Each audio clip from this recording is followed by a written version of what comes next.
Hello everybody and welcome. Today is a very special day, so before we're moving on with the presentation, today is the Independence Day of Finland, so Finland is 100-year-old, so very special day, very happy to be speaking here on the Independence Day of Finland.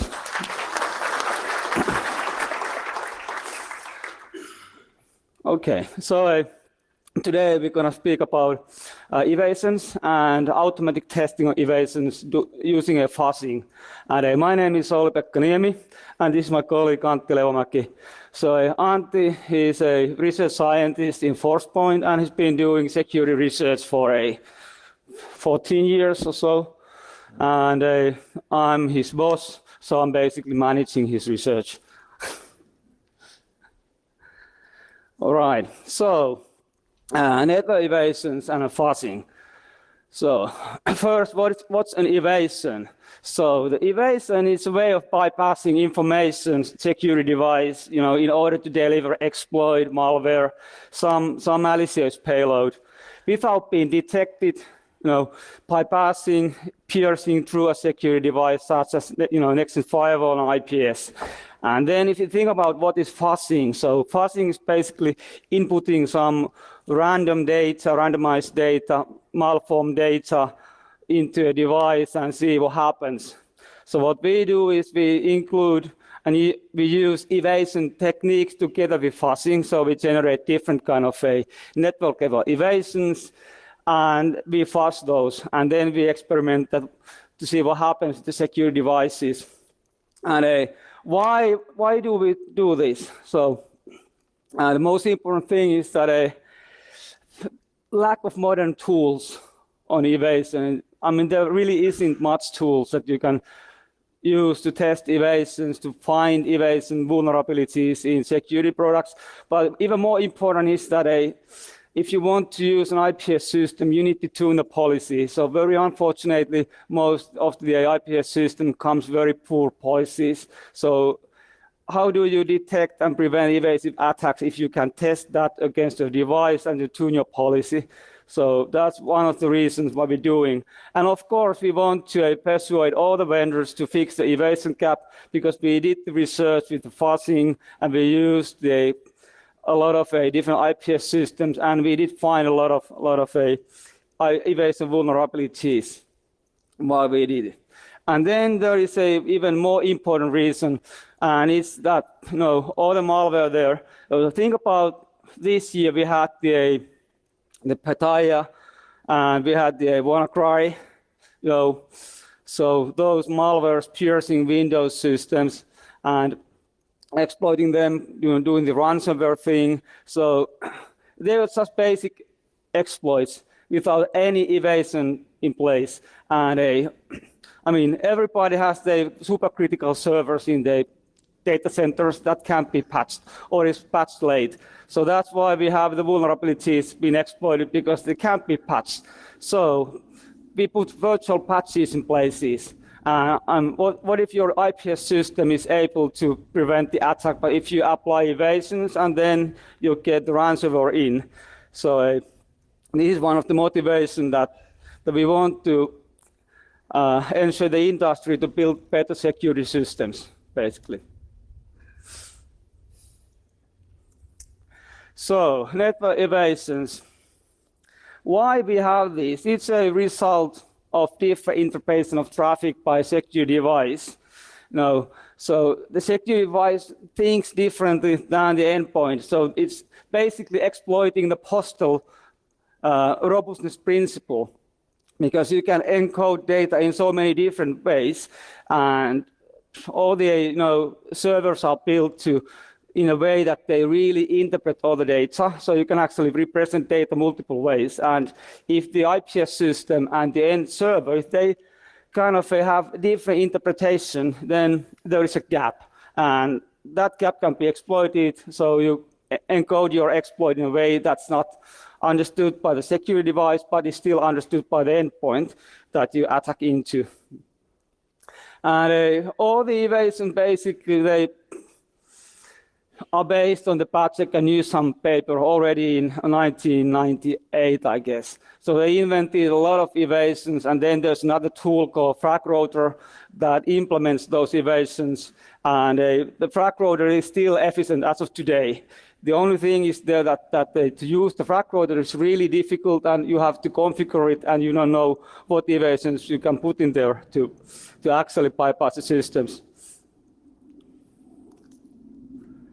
So Evader is a tool that we have invented. So back in 2009, we did some research with Evader, and we published about that, and then we continued working with the tool, and then actually in 2013, we released the tool in Black Hat Vegas. But at that time, we were just talking about point evasions. And by that I mean that we had a single evasion that we tested if it works, etc. And we didn't have a system to actually find all kind of evasion by fuzzing. So that was just clicking and testing. And now we have continue the research. We have the possibility to fuzz and really find evasion in a very, very wide scale. So what the Evader does then, I mean, it implements few well-known and old exploits to test the traffic inspection. So we've got a MSRPC vulnerability that was exploited by the configure worm. Then there is a HTTP PHP vulnerability that we exploit. Then we have in the new release that we have also heartbeat vulnerability, so that's the OpenSSL information disclosure.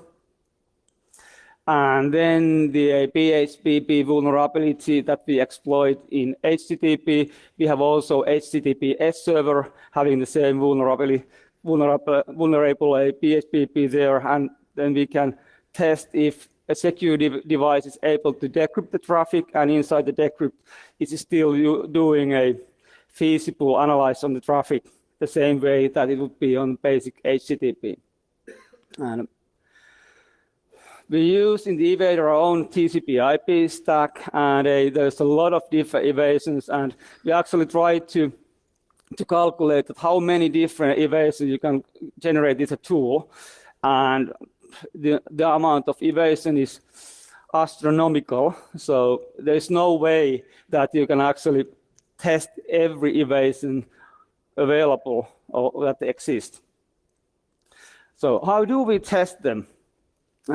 First, I mean, we have the attacker. So this would be, the evader, and then we have the security device there, and then we have the target. So first, we verify connectivity. So we test that we have the target system, that we can talk to the target system through the network security device. And then once we know that we can do it, then we check that the target system hasn't been already compromised by a previous run. And then we send exploit, and after sending the exploit, we connect to the backdoor. So then the exploit is successful, it'll open a bind shell, and that we use that to measure if our attack was actually done correctly. So the idea how we then do the fast testing is that and the Evader testing is that we really cannot test all the dynamic combinations. Like the amount of evasions is astronomical, so you just can't click through all of them. So you need to have a test that scales. So we generate random combinations of evasions and test them very wide scale. The other thing is that if we randomize the evasion, so when we apply fuzzing there, we don't really know if the traffic that we create is valid traffic. So it might be that by adding the evasion, we actually break the communication and the exploit wouldn't be successful. So we need to test that too. And that's why we use the real exploit. So if we have the exploit and we put evasion, and if the exploit is able to compromise the remote system, then that means that the traffic was actually valid. And then the other thing is it's really difficult to know what the IPS system is doing. So in order to make the test very simple, we use policies where we terminate on every signature. So we have a fully patched latest versions of IPS devices running, and we just put terminate all policy in. So now we know that when we're sending the exploit with the randomized evasions, that if the exploit is terminated, the connection is terminated, then we know that, okay, that was an IPS device doing something. If it's not terminated, then we can assume that maybe we produced something that was a successful attack with evasion. And to verify that, we need to connect to the bind shell, so connecting to the backdoor that the exploit installs. So that's like one round of execution to understand that if we found a new evasion or not. So to do that, we have another tool we call it the MONGBAT. So basically, the MONGBAT is the fuzzing tool for the evader. So the MONGBAT is just launching the evader again and again and again, and it scales really well. And so a lot of parallel execution, and we just let it run and run. And the MONGBAT, it takes care of all the addressing and validates the test environment. So, and then it will generate the actual evasions by randomizing. So we have a system that we can execute the test runs, and for every test run, we know that if the evasion was successful, or if the evasion produced content that wasn't understood by anybody, or if the exploit was actually detected and prevented by the IPS system. So the MONGBAT is then recording, of course, all the successful attacks, and this is really important because when it finds something, you'll get full PCAP that you can replay, but you also get like a full command line that was used to generate the attack and the evasion. So you can actually replay that exact command again. And so you'll get all the evidence there that is needed. For example, if you're tuning your IPS policy, or if you would be a security vendor and you would be improving your product. So we were supposed to give a demo, but there has been some slight things happening. So Antti, do we have a? No. Okay. Hopefully we'll have the demo at a later time. So we'll move to the results, and I have actually a video, so we'll see how it goes on the video. But so if you look on the results, we had tested 6 different vendors with the evasions. There is an interesting. Okay, thank you.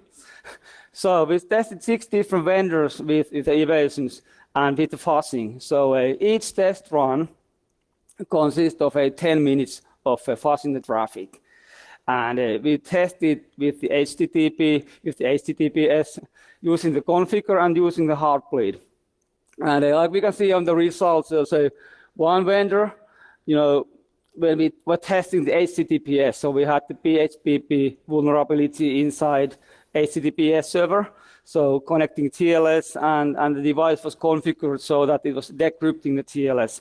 And we were executing this testing, and the device crashed. So we don't know actually how well it was protecting, but I mean, the device took the bullet, and in that sense, the end system was protected because the traffic was stopped, basically. So then the same device was actually really good on the heartbleed. So that's the TLS OpenSSL info disclosure vulnerability. So it was doing its job. We couldn't, get any info leaking with that attack. So that was good. Then there are some other vendors we can see that are doing quite really poor results. So for example, the vendor 3 was really bad on the HTTPS. And I mean, we were using the same exploit on HTTP and HTTPS, and the amount of evasions a successful attack was like 4 times more. So that means that when it was doing the decrypting, it was doing less analytics on the attack. So a very interesting result. Some other results that we have there is that the configure worm, I mean, it was exploiting an MSRPC server service vulnerability. So almost all the devices actually had evasion issues with the MSRPC. So that means that if you find an evasion issue at that level, you can use the same evasion, for example, with the Eternal Blue attack that the WannaCry was using. So what this means is that even if you had virtual patch in place to protect your vulnerable assets, you could still very likely exploit through the IPS systems and compromise. So the virtual patching is not working if there are evasions. And only one vendor was able to last 10 minutes of fuzzing successfully without allowing any of the attacks through. So we have these results. We have written a white paper that's available on the Black Hat website. So that can be downloaded there. So Antti, when you were running some of the stuff, so I guess that the not allowed means that the NAB here, it means that that there wasn't any functionality to do the decrypting right. So that's why we couldn't do that. Yeah, not available SSL inspection. What about the vendor 5? I mean, that was doing a pretty bad job, I guess. Yeah. Yeah. So hopefully we can get the demo. So it will be really interesting to see how we did this. But moving on to the results. So when we did the fuzz testing, we actually found few evasions that are always like working very well. So if we look there, and there's a like P. So P is a paths elimination stuff. So the paths elimination is a evasion where you have a wrapping sequence numbers and timestamps. And some of the security devices don't understand about the timestamps, so you can exploit that. And the paths elimination works in the way that each packet contains, of course, the sequence numbers, but also there's a timestamp. So basically, if you send a non-malicious packet, that won't compromise remote system. So there is no exploit, and you put invalid timestamp there. Many of the IPS systems look on the packet and pass it, but then it goes to the end device. It's looking the packet and looking the timestamp, and the timestamp is wrong, so it's dropping that packet.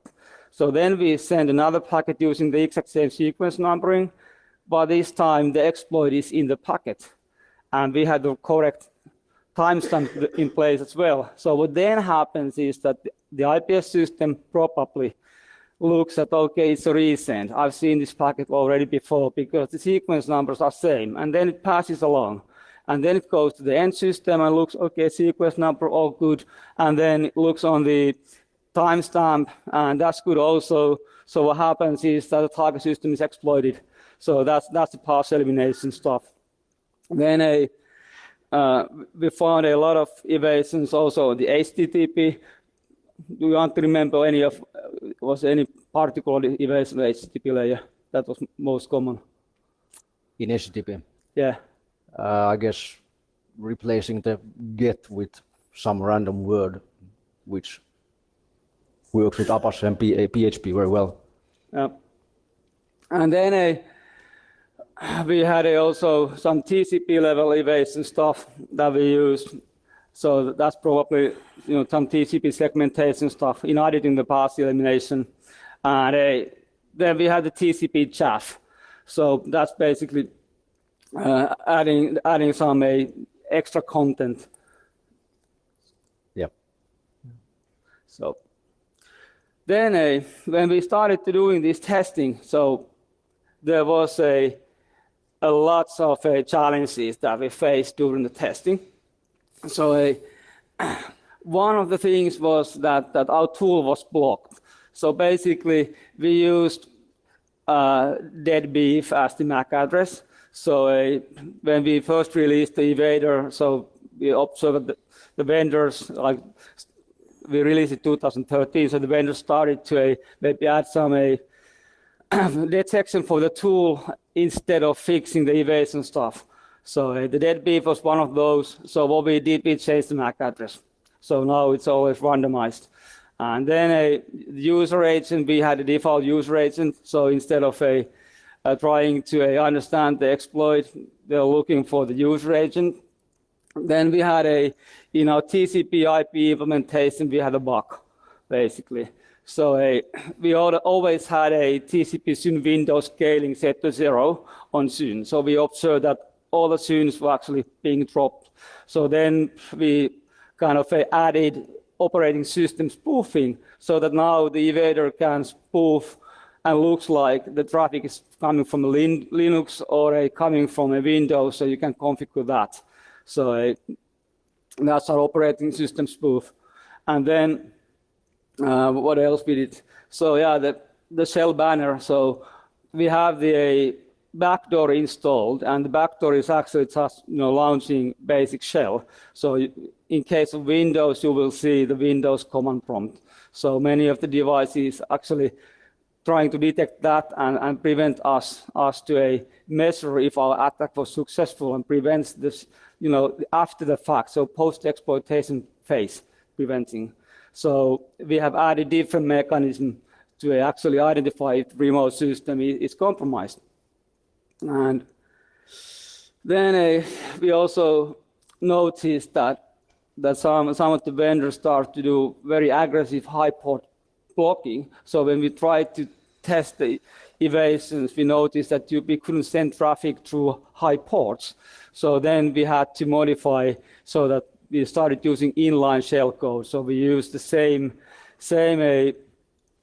connection to run the shellcode and run the shell that we actually sent the exploit. So when the connection is the same, and if we had the exploit working, so then also the post compromise is working.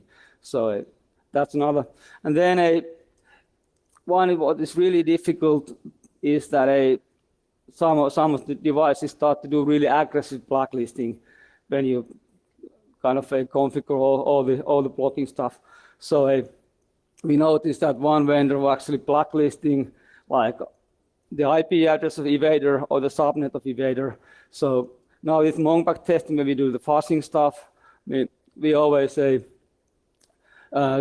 first a legitimate traffic to test that the IP address that we are using is intact and actually can talk to the server. So that's also very important. And we had some key findings. So a very rapid discovery of working evasions, and it's very difficult to tune the security policies to be evasion proof. So when we take the IPS devices and we install and we see that, okay, the evasion is working, and we add some cryptic situation like prevent TCP this or that. So there's a lot of protocol anomaly, protocol violation situations, and we try to enable those to get into the situation that the attacks are blocked, but the non-malicious traffic is not blocked. So it's very difficult to tune the devices. And then we also discovered that the low layer TCP evasion, like the PUFs elimination, if you find a working PUFs elimination evasion, you can actually use that on any TCP connection. So basically, we found a PUFs elimination evasion using HTTP attack, and we can deploy the same evasion on the MSRPC attack over SMB. So the TCP level evasions are really powerful, like universal keys. You can, the worst vulnerability that we find is that you can basically run whatever TCP through a security device and not being detected at all. And also, very important thing is that if you find one evasion, that's all you need. So we had vendors that when we tested that only one or two evasion actually was bypassing the device and everything else was blocked. But if you're a hacker and you know that one evasion, you don't need anything else. You just have that one evasion, you deploy that to your attack, and you win. So it's not a number game. So anything else than 0 is a really bad result, basically. And availability. So we have in our web page, in forcepoint.com, there is Evader. So if you go there, there is a videos of the Evader, and the Evader tool will be available there for download. So we are not selling the Evader tool or any of that. It's available for everybody to use. So it's not a commercial tool. And the earlier release that we had in Black Hat 2013, that's available still on the Black Hat website. And on the Black Hat website is also all the research that we done for this year. But the actual Evader tool that we did for the research is or will be available from the forcepoint.com website. And next I'll show some videos, because it seems that we have a connectivity issue.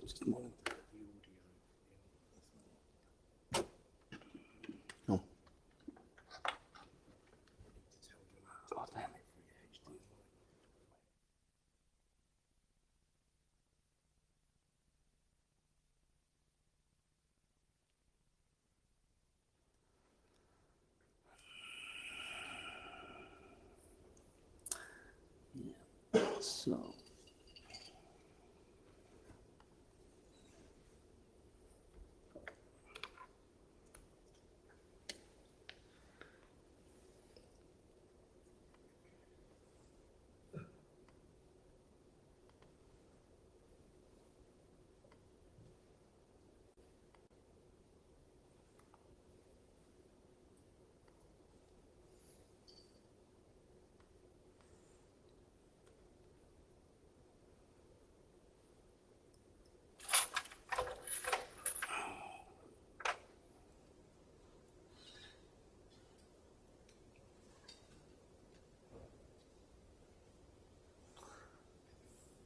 Okay, seems that with videos we go.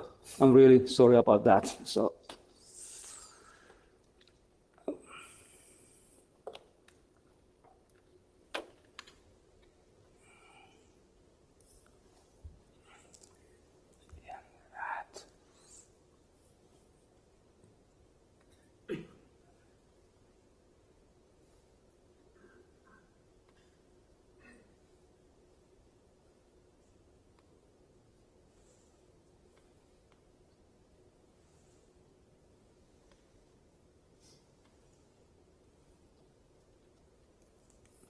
All right, so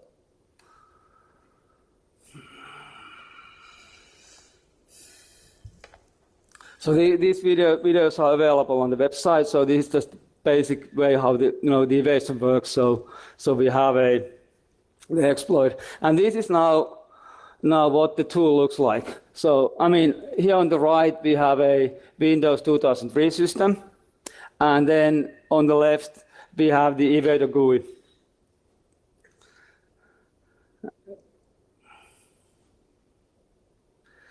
And then in the middle, we have different vendors that we can select in our test environment. So we have a couple of different vendor devices running the latest, software, latest patches, and the policies are all set to terminate on any attack. So we have now selected IPS system, and we have selected a target system, and this vulnerability that is present on the target system is the MSRPC zero service vulnerability. So let's move on. So our attack is going to execute the ransomware on the target system if it's successful. So first we run the attack, without any evasions.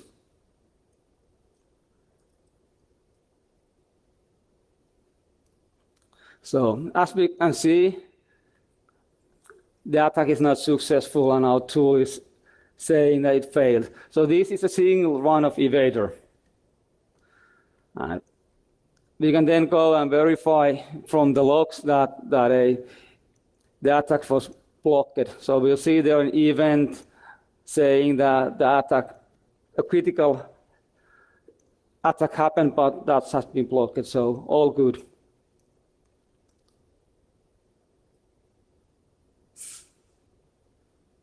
And next, we apply some evasions. So we have here different options. So we can see there's IP, TCP, NetBIOS, SMP, MSRPC. So all those protocol layers have different evasions that you can select. And we can also go for the automated mode. So that is the MONGBAT with the fuzzing. So if I was able to run this on live, we could change the manual there into automatic mode, and then it would just run in parallel, and it would then use the fuzzing to find a working evasion. But in this demo, we're using already found working evasion that we have stored to the preset value. So the evasion that we're going to use is it's a paths elimination evasion. So this is one of the real bad ones. So when you use this, you can actually exploit on any TCP protocol using this evasion. So we execute, and this is the end result. So now with the evasion in place, the attack was successful. And when we go and we look on the security devices logs, we'll see that there is no new line on the log. So the attack was completely invisible. So as we look, it's still a blocked attack. So with the correct evasion, the attack basically became invisible. And there is one thing is that if you would be running this attack using the MONGBAT, the fuzzer, that you would be repeating the attacks. And if you then watch the logs, you're seeing, okay, critical, prevented, critical. So you get the feeling of safe, that you see that your device is blocking. But if you fuzz and try to find the evasion, once you find the one that works, the hacker gets in with that evasion and you don't see anything on your logs. The only thing you see is those terminated attacks. But the one that was successful, you don't know about that. So it's a really issue. And I have another video as well, but it basically is the same story. So I can let it run there.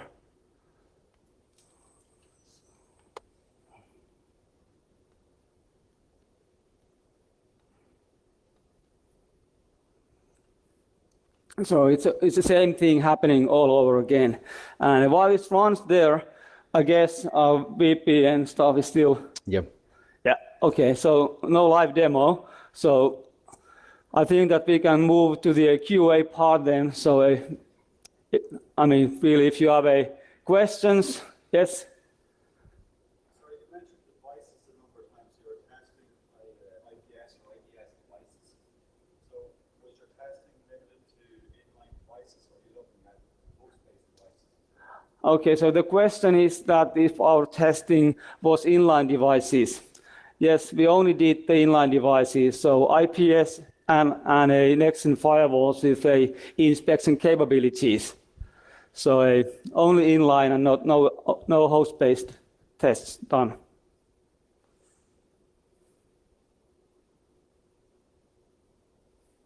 Any other questions? Tested against web application firewalls, or are you Well, we haven't tested on web application firewalls, but the basic technique that we have there could be really easily deployed on that one too, but we haven't done any testing on that. So the question was that if the tool can be applied with a web application firewalls, and not right now.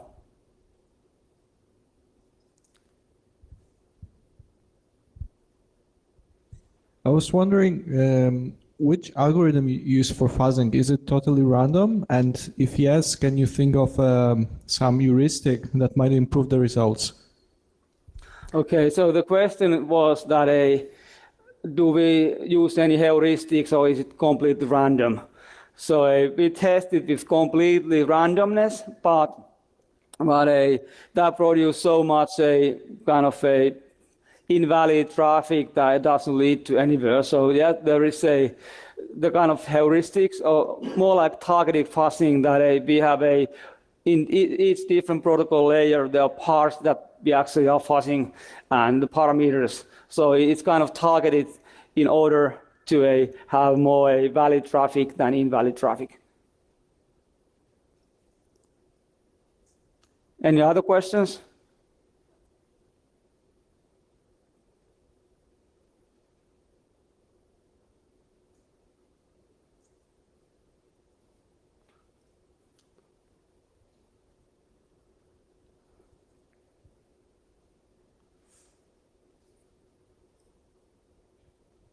I'm wondering, while doing the fuzzing, does the output TCP format subscribe to like the formal standards? Is it still valid? And would a firewall that looks at the state of the packet, whether it's valid or not, be able to detect whether there's an attack happening? So basically the question was that how heavily do we violate different protocols and TCP, and this is actually where the MONGBAT is really handy, because if you try to configure IPS or your next-gen firewall, and there is a lot of different tunings that you can do on the TCP layer inspection and other protocols.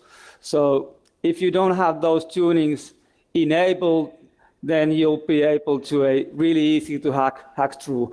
And when you enable that and you harden and make more strict policy, then the problem might be that it's too strict, that it's actually blocking legit applications.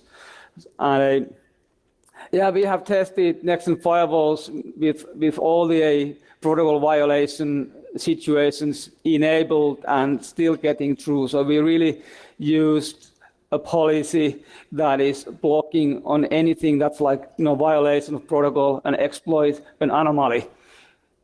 So the only thing that we didn't do is that we set to all ports to discard. So if your firewall has a port closed, like it's like discard, reject, drop, whatever, that you can connect through that port to the service, then we won't exploit through that either. So if the port is closed, then it's closed. More questions?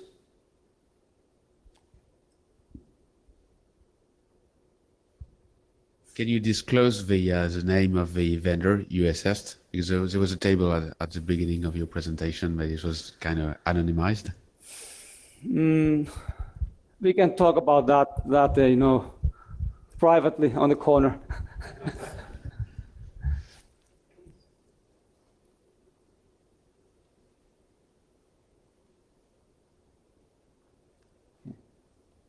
Any other questions?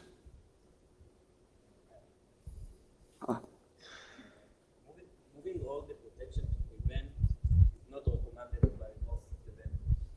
Did you try to run the recommended protection? The recommended protection? So can you repeat the question? I mean, really. Moving all the protections to prevent what you did is not recommended by most of the vendors.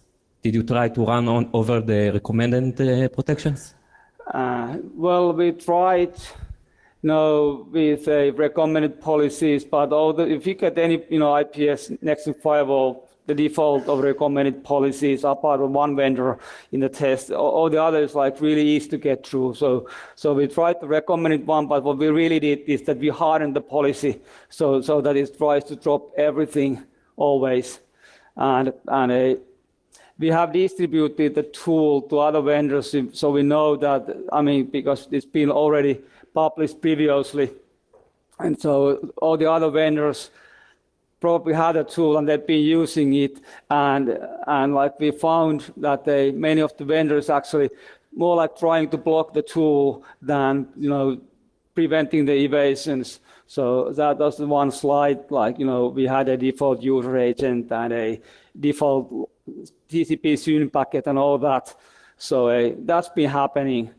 But it's really sad that most of the evasions, not most, but many evasions still work. So we talk about the evasions in Vegas 2013, and we tested the same, and are still working evasions. So now what we did is the scaling with the MONGBAT and the fuzzing that allows you to rapidly find the evasion vulnerabilities. And it's more like not just point clicking and making the configuration. So we automated that, so it's simpler to find what is the working evasion, and then it's simpler to fix it as well. Does that mean that most of these evasions are due to bad or malconfigurations? So are the evasions working due to bad or malconfigurations? The security systems, they try to prevent everything, the IPS system, everything that is malformed. So that's basic functionality. And yes, when we do the evasions, it can be that the traffic is not according to some RFC, so it might be a little off the standard, but the postal principle of robustness is really well used in networks, devices, and endpoints. So they try to understand everything. So there are so many different ways, like allowed, non-allowed, illegal, according standards or not according standards, that the endpoint still understands. So you send the traffic, and if the security device have different understanding on the traffic than the endpoint device, then there's a gap. So you can exploit that gap, and then that's an evasion, basically.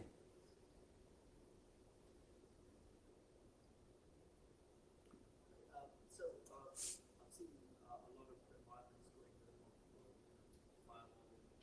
with firewall architecture, where they use different vendors for external, internal, blah, blah, blah. Have you guys tested something like that in a multi kind of vendor environment where you are using multiple firewall vendors? So using multiple firewalls, yeah, we tested that. We didn't test in this time. So we didn't have multiple firewalls chained. Back in 2013, we actually did that, and I think we had 4 different devices that we were able to bypass them all. But there was one slide with the different types of evasions, and one of the evasions was the pass elimination evasion that is working very efficiently in many vendors. And I think that there was like 4 tested vendors that had the pass elimination evasion. So probably you could, put all those 4 devices in line, and you could still run the evasive attack through the whole stack.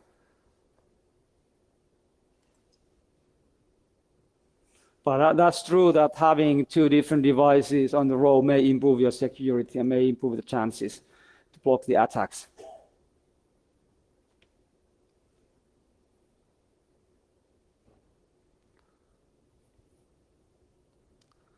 All right, any other questions? Hi. What's the status of your project in terms of future updates and maintaining the set of exploits, etc., and releasing those?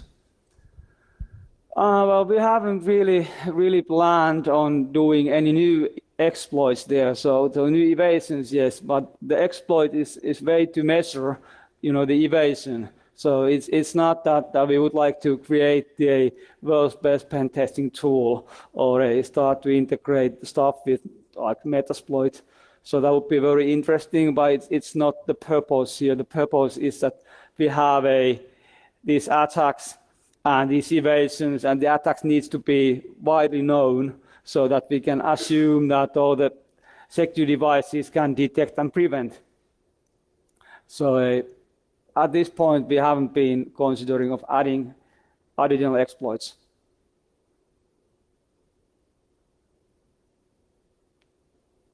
Any other questions? All right. Hey, thank you so much, and I'm really sorry about the demo thing that kind of affected, but hopefully you enjoyed. Thank you a lot.